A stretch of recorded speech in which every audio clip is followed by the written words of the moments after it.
नवरात्रि में घट स्थापना और पूजन।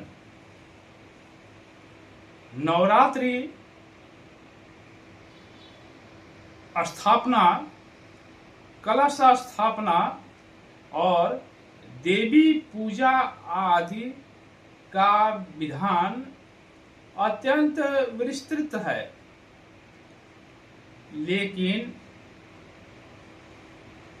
ऋषि महर्षियों ने बताया कि जो साधना करने वाले हैं वे लोग विस्तृत रूप से नवरात्रि में घट स्थापना करते हैं, कलश स्थापना करते हैं और देवी की साधना करते हैं और देवी की पूजा करते हैं। वह विस्तृत रूप से करते हैं, लेकिन आमतौर पर देवी की पूजा, कलश स्थापना और देवी की जो साधनाएं हैं अवश्य फलीभूत होती हैं। हस्तरेखा और भाग दर्पण चैनल में आप सभी का हार्दिक अभिनंदन है। मैं जयप्रकाश शर्मा आप सभी को हृदय से कोटि कोटि नमन करता हूं। आज के इस वीडियो में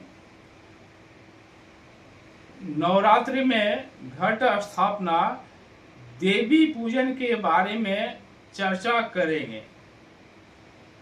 नवरात्रि के पहले दिन शुक्ल प्रतिपदा को मुहूर्त के अनुसार घट स्थापना किया जाता है।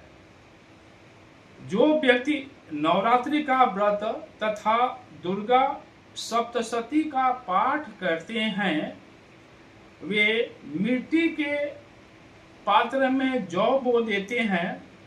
2-4 दिन के बाद जौ अंकुरित हो जाता है। जौ का अंकुरित हो जाना बहुत शुभ होता है।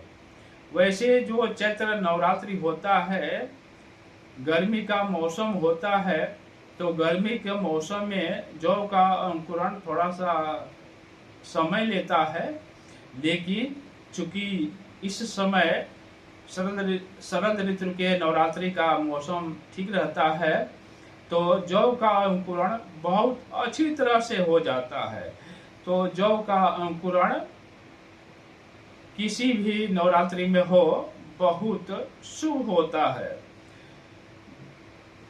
तो जो घट स्थापना करते हैं वह घट के पास ही किसी लकड़ी के चौकी पर लाल या पीले कपड़े बिछा करके भगवती का फोटो या प्रतिमा स्थापित करना चाहिए और उनको जल से स्नान कराना चाहिए। रोड़ी, फल, फूल, अक्षत आदि, दीप, धूप आदि करना चाहिए और नैवेद्य से पूजा अर्चना करनी चाहिए। पहले दिन शुभ मुहूर्त में घट स्थापना करना चाहिए और देवी जी की प्रतिमा का स्थापना करना चाहिए और नैवेद्य से, अच्छा धूप दीप से और नैवेद्य से माँ दुर्गा की पूजा करना चाहिए। कई भक्त साधना या पाठ करने वाले जो होते हैं अखंड दीप प्रज्वलित करते हैं, यानी जो भी साधक हैं वह अखंड दीपक जलाते हैं, दीपक प्रज्वलित रखते हैं। घर में माता भगवती के पास अखंड ज्योति जलाते रहते हैं, दीपक जलाते रहते हैं जो 24 घंटा जलता रहता है। तो कई भक्त अखंड दीपक प्रज्वलित करते हैं। माँ भगवती गुलहल के फूल से बहुत प्रसन्न होती है, यानी माँ भगवती को यदि आप गुलहल का फूल चढ़ाते हैं तो गुलहल का फूल आप चढ़ाते हैं, उनको अर्पण करते हैं तो माँ भगवती बहुत प्रसन्न होती है। तो अतः माता जी को गुलहल का पुष्प अवश्य चढ़ाना चाहिए। माँ देवी की उपासना में अर्गला, कवच, कीलक स्तोत्र तथा श्री दुर्गा सप्तशती का पाठ किया जाता है। श्री राम रक्षा स्तोत्र तथा सुंदर कांड का पाठ भी किया जाता है। यह शरद ऋतु का जो नवरात्रि है या चैत्र ऋतु का जो नवरात्रि होती है उसमें आप यह सप्तशती के पाठ के साथ साथ आप राम रक्षा स्तोत्र तथा सुंदर कांड का पाठ भी कर सकते हैं।